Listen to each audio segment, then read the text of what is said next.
J Love, Janika with Morrison Expert Realty. I got my girl here, Yolanda Wallace.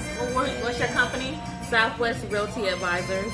And we've been real estate agents for over 10, over 12, over 13, for a long time. Yeah. And so we wanted to talk to you today a little bit about the market. And I was telling Yolanda that I'm journaling just for my children, because when I came in the market in real estate, it was a buyer's market. Always. I didn't know what the seller's market looked like. Yep. Now that it's a seller's market, it is a beast out here. It's crazy. So it's a beast out in these streets. And so nowadays what's happening, I wanted to ask you, when did you first determine that the market has changed? Let me say this real quick. I bought a house the same time you said you were selling your house for a little bit of nothing. I bought a house for a little bit of nothing. I was lucky and blessed. God had my back, and I'm in his favor. It was for $60,000, and that house I bought, I want to say it was May or June. Okay. May or June, I bought that house. That was the same time you had a really inexpensive house. Remember, I said I was mad you didn't tell me about it. Yes, I remember. I took my time. I did my 30-day remodel, but I didn't do my wound. I didn't really put all of it, because I was like, it's hardly any houses for sale anyway for that price range, and my area wasn't the best area in Killeen. So when I put it on the market to list it, I just put a price on it and added $5,000 on it. I had somebody jumped on it. They end up going $5,000 higher than that price. And I was like, why did they do that? They said because they didn't want multiple offers on the house at that time. I was like, okay. So that's how that house went. But let me say this before you tell me about your experience. I have been noticing for years, let me say, I think 5 years ago it had to be. I have to say 5 years ago, I could find houses in Killeen. I could flip them, remodel them, bought them for good prices. It was so many, I didn't even have enough money or hard money loans or anything. And so then I couldn't find anything good in Killeen. So I went to Copper's Cove, couldn't find anything really good in Copper's Cove. I had to go to Gatesville. I mean, it was going like that. You had to go to Temple. I would go into Temple. Temple wasn't really where I wanted to go. I would go to Temple. So that's how that was for me. So how has it been for you? I think that shortly after COVID hit, things changed. Because at first we didn't know what to think. We didn't know what to expect. And then the houses just started selling. And now we're at a point where we have more buyers than we have quantity or seller's market before, like Janika said. So it's new to us. It's new to our buyers. They don't understand it. They're not getting the closing costs, and they're not getting all the perks that they normally would get. Instead, the sellers are walking away with top dollar. So if you're looking for a house now, you're going to pay more than you probably would have paid a year or two ago, because that's just how the market is right now. See, for our area, sellers pay closing costs. Right. Austin, they don't do it. A lot of other places they don't do it, but I believe because we've always had Fort Hood, to where the old soldiers be like, can I buy this house for $1? Remember, I'm using my VA. So that's what we've always gone with. Austin down the street did not do that. Their houses was back then would still go for like 2 days. They didn't pay anything. They didn't do anything, and their houses was moving fast. We were in our own world. Yes, for this to be a seller's market and for closing costs not to be paid by a seller, this is completely different.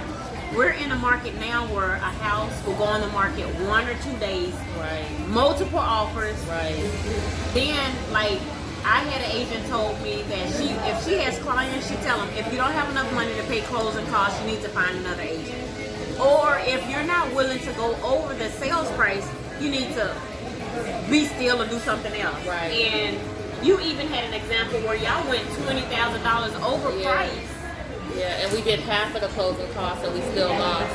So I think, like, to me, the moral of the story is, even though people don't want to accept it, if you're coming into the market and you're looking for a house and you want to pay list price with closing costs, you're not going to get the house. You're not going to get the house. Especially if it's a nice house. Oh, let's talk about new construction. So, I was going to say, new construction is kind of changing too. Very much. They're not. Some of the builders aren't doing anything. they're at a standstill. They don't have their lots available to build on. They're still waiting on the city to release them, get them completely developed. But we have Parker Heights, Copper's Cove, Killeen. We can go to Belton. We can go to Nolanville. We can go to Temple. There are so many builders right now that are not putting. So the builders in all those areas will not, or don't have any houses, that some of them don't have houses you can put contracts on. Or what some builders are waiting, they're waiting to tile stage, and then they'll let you put a contract. But guess what? There are multiple offers on that. Yeah. And then some of them are doing freezes. That's right. They're telling me there's a freeze and they're not taking any more contracts in the summer so that they can catch up on production. Lumber prices are going up. That's right. You know. And I had some of the builders are not allowing some clients, because they're billed so far, and if they do let you get a contract on it, they're not letting you pick out the ceramic tile, the paint, and all that, because they said a lot of times everything was taking so long to come here because of the pandemic. And then another thing is lumber prices. Lumber prices have skyrocketed. I thought, and some of the people I was talking to thought before the presidential debate or election, that lumber prices we're outside at a restaurant. The lumber prices were going to go down after the election. It did not happen. They're still going up. They are still going up. Yeah. There was one time when builders were changing their prices every week to a higher I had price. one tell me they're doing that every 2 weeks. And they're only writing a certain number of contracts per week. Right. Yeah.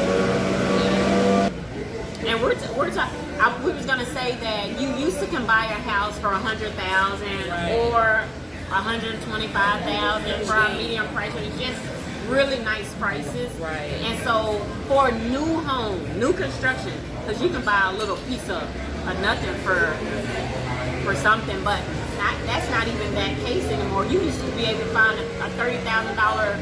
It's not the best home, but you can find that home. Now you can't find that either. No, yeah. I have clients saying, "Can you find me a home for under 150 new?" No, that doesn't exist anymore. That changed though. Remember, we was at 170, 180. Yeah. That was before the pandemic. I feel like. Yeah, it had already before shifted. the pandemic, it had shifted to that, and that was just unprecedented for us. We used to, for new construction, we're talking about. So we used to be able to find it, but all right, we just wanted to journal some of this history that's going on, and then we'll have a title person later. Have a blessed day. Like and subscribe at